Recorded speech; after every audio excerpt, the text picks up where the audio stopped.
Hello, everybody. Welcome to Thunder Pulse Gaming. This is Double Pulse, and I'm here with Thunder and a special guest, but I'll introduce him here in a second. What up? Today we're going to be talking about GameStop and how GameStop is looking to close over 150 stores this year because of the loss of sales. And one of my good friends, Travis, who used to be I'll say ex-GameStop employee now. Yeah, for about 9 years. He has some interesting things to say about GameStop as a whole. So we'll go right into the article here. But there's an article that I'm taking from Verge.com, and a lot of talk about how GameStop is pretty much just slowly dwindling down because of the lack of sales. Well, apparently, GameStop is not only getting hit hard by digital sales, they are going to have to close down over 150 stores this year because of the rough holiday season. So, during its earnings reports for the final fiscal quarter of 2016, retail chain GameStop announced that declining sales in games and hardware is that it could potentially close at least 150 of its 7,500 stores. Now, that doesn't sound like a lot, but understand that that is kind of still a big number because it's one of those things that it just hits like a domino effect. You know what I mean? It's going to hit 150 stores, then if they continue to fall, it's going to hit more. So it's not going to be this like, oh, okay, we're back to normal, let's bounce back up. And the company noted that global sales had declined 13% during the 2016 holiday season because of weak sales on certain AAA titles and aggressive console promotions by other retailers.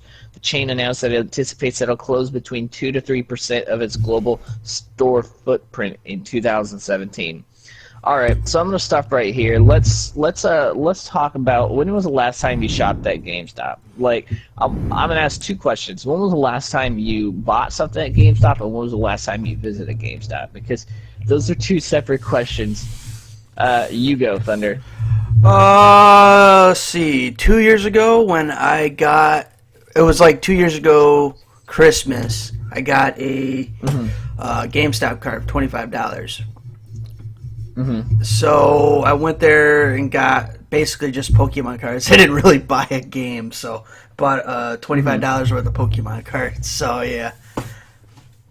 So you didn't even. I didn't even buy a used game because shit, there wasn't really any game that I already have owned that I wanted. Right. And if you have games that, like, a lot of the used games out there lately, I have not even wanted a used game. And maybe Travis can jump his opinion because I know I see him in GameStop a lot, and I used to see him in GameStop a lot. So what's your whole thoughts on this, Travis? Honestly, I go into GameStop still because I have some friends still work there who are cool, and yeah. I think mostly it's the corporation as a whole rather than the managers or the coworkers you have. Depends who you're working with. That honestly determines how good GameStop is or not. I was in there just last week, honestly, picking up a game, so I go there every so often. I mostly shop from Amazon. I love the 20% off Prime membership. It's amazing, so I use that. Right. But you want to know in terms of like stores closing down when I think about that, right? Yeah. So because it's only 2 to 3%, you say, I feel like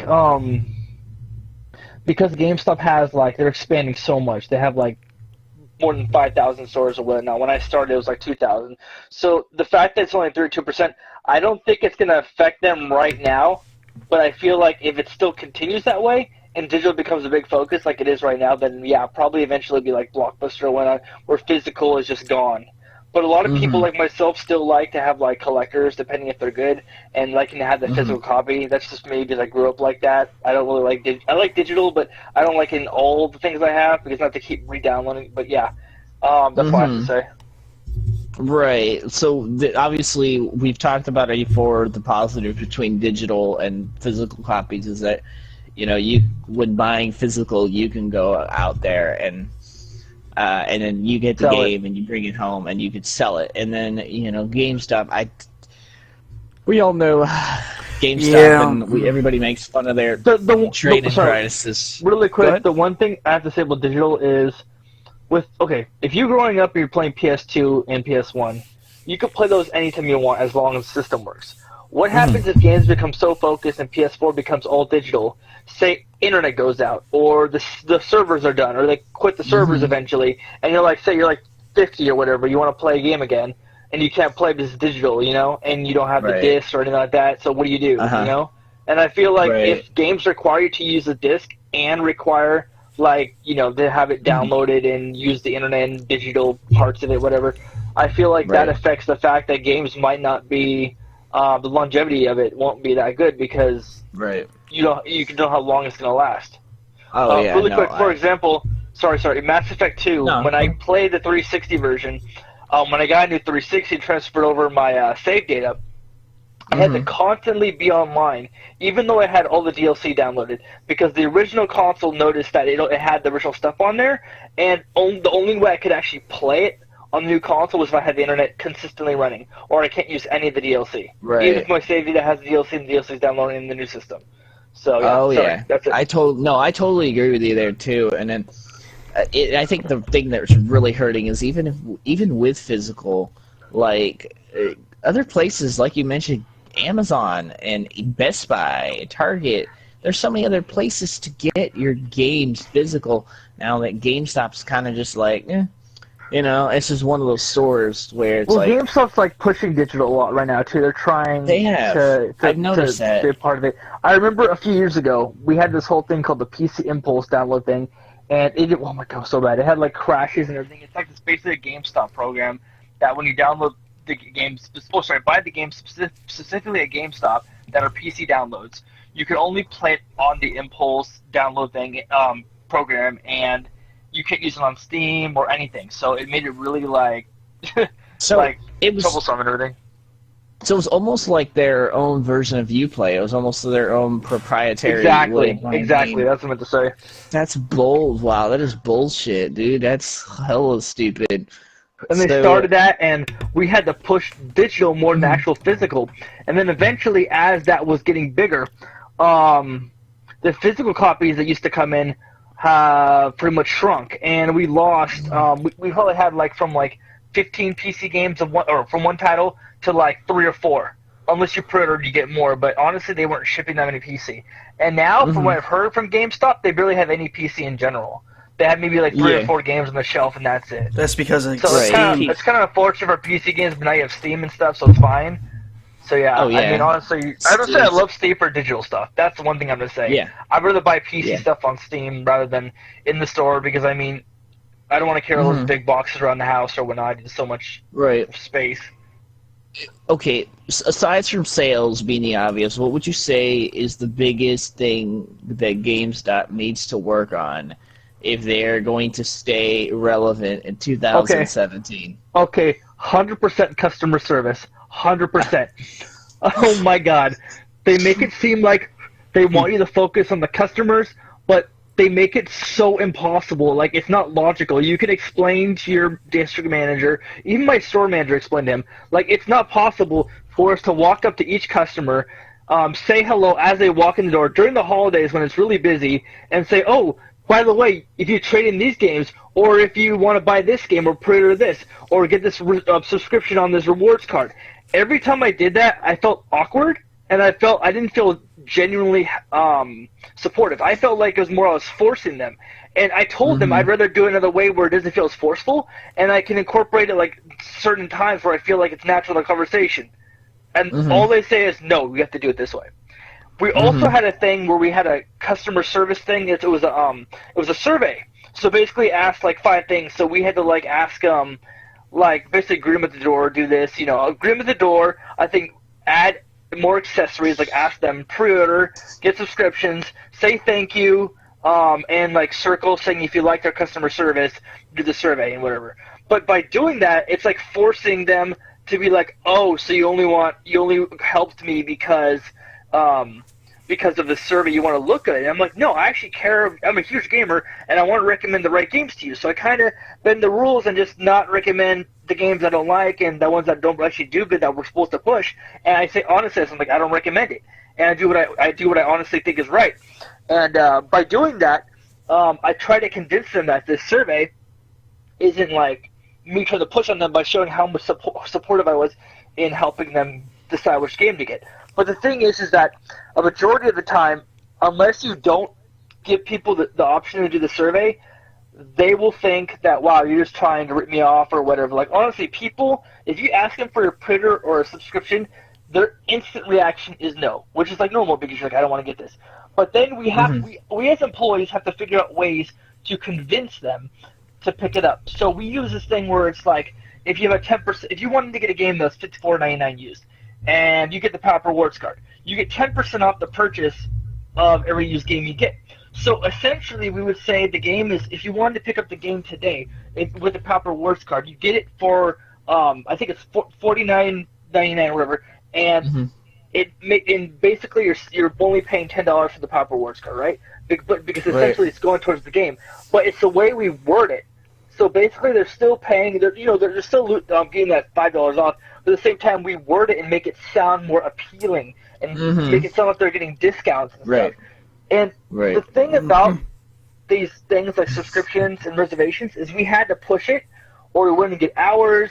Or I'd get like subscriptions every so often. I would do really well, and then they're like, "Why haven't you got a lot of subscriptions?" Like, I have, and they're like, "Your percentage is down." And honestly, they care about percentages more than actual, what's it called? Like numbers, like quantity. If you sell like 10 subs, and your percentage is like 5% or 2% or whatever, they don't care. That's already bad. So it has to depend on how many people come in the store. So if you're a high tier store and a lot of people are coming in to buy stuff, and you're selling subscriptions to like hundreds, or trying to sell subscriptions and helping hundreds of people, if you get like say 5 or 10 subscriptions out of all those people, you're going to have a low percentage depending on how many sales you get through the day. So it's really hard to like want to actually help a lot of people and continue when you feel like you need to help yourself and make sure you don't lose numbers, you know? So you try to like push the sub even more, or the reservation, or you just try to stay on register and have someone else do it. It's honestly, it's the customer service isn't genuine. They make it seem like it's a goal, and it has this fakeness, like we want to help you, but we actually don't. We want to help ourselves to make it look like we want to help. You want to make yourself look good. Sorry, that was a long conversation, but yeah. Hey, it's cool. Yeah, and that's really the reason why nobody's coming in there, customer service. And it's funny because it's like I go back to the domino effect. You're losing sales because you treat people like shit, and then you lose the sales and you can't meet your goals, and then you're now in a spot where you're forced to close down stores. So CEO Paul Raines obviously points to digital sales being why at video games and I actually met that guy, honestly. I met him in my store. He was a VP at the time, so he wasn't the president, and he was like, I'm going to change the store and make it better, or the corporation and make it better. And honestly, from what I've seen, recently they've changed in a better direction in certain ways, but overall they haven't made a huge progress. But when I was there, it was unbelievably horrible.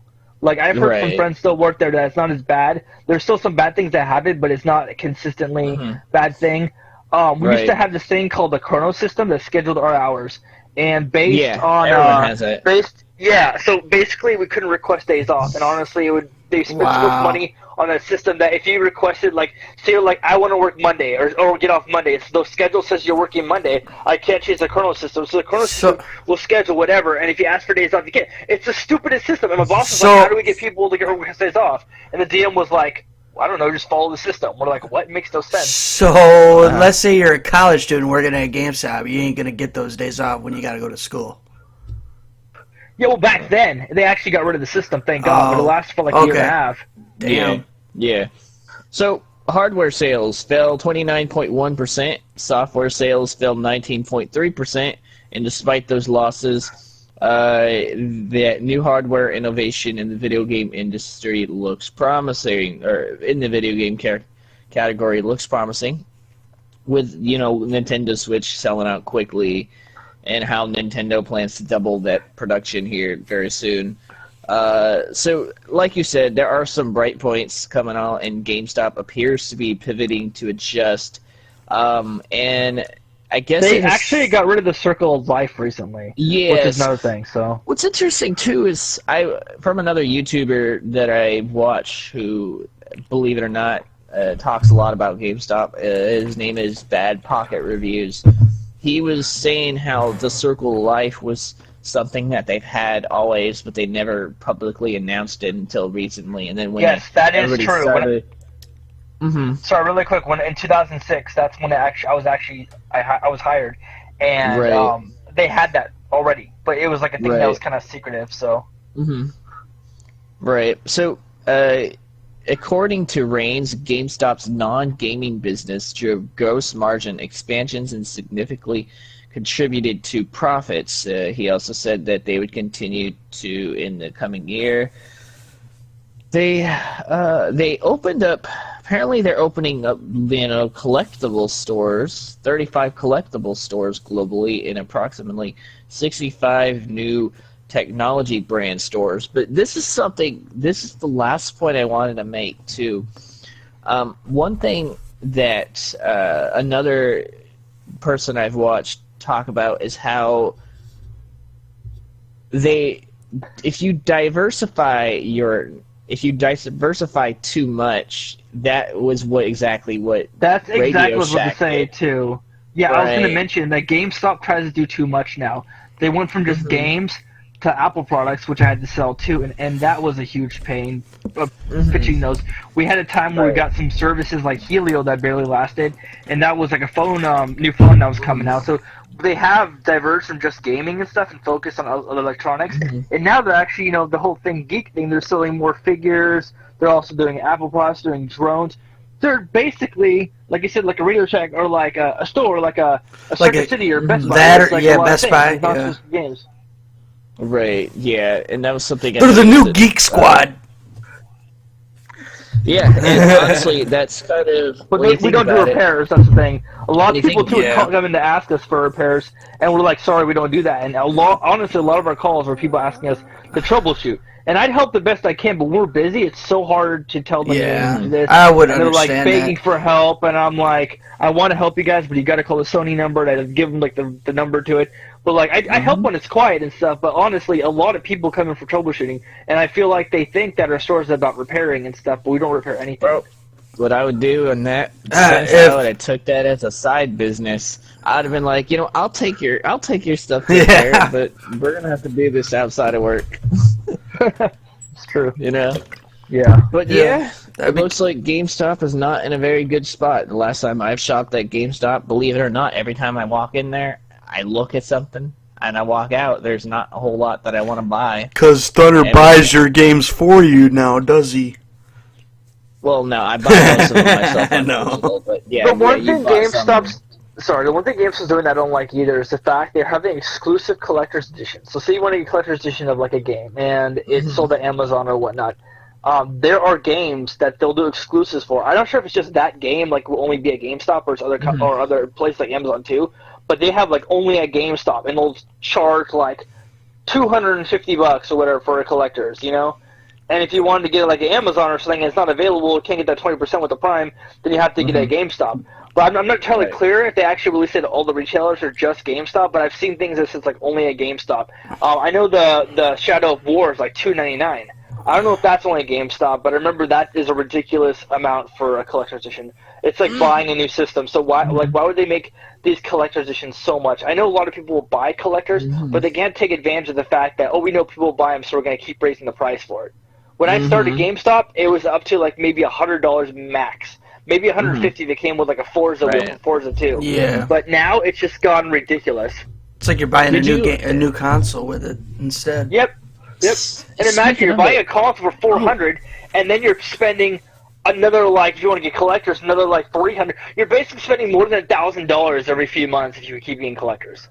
Here's something that I had just recently found out. The other day, believe it or not, I walked into GameStop, and they were selling the Switch, and they're coming out with a a Switch bundle that has the Zelda game and the two, colored Joy-Cons, but it's going for $449.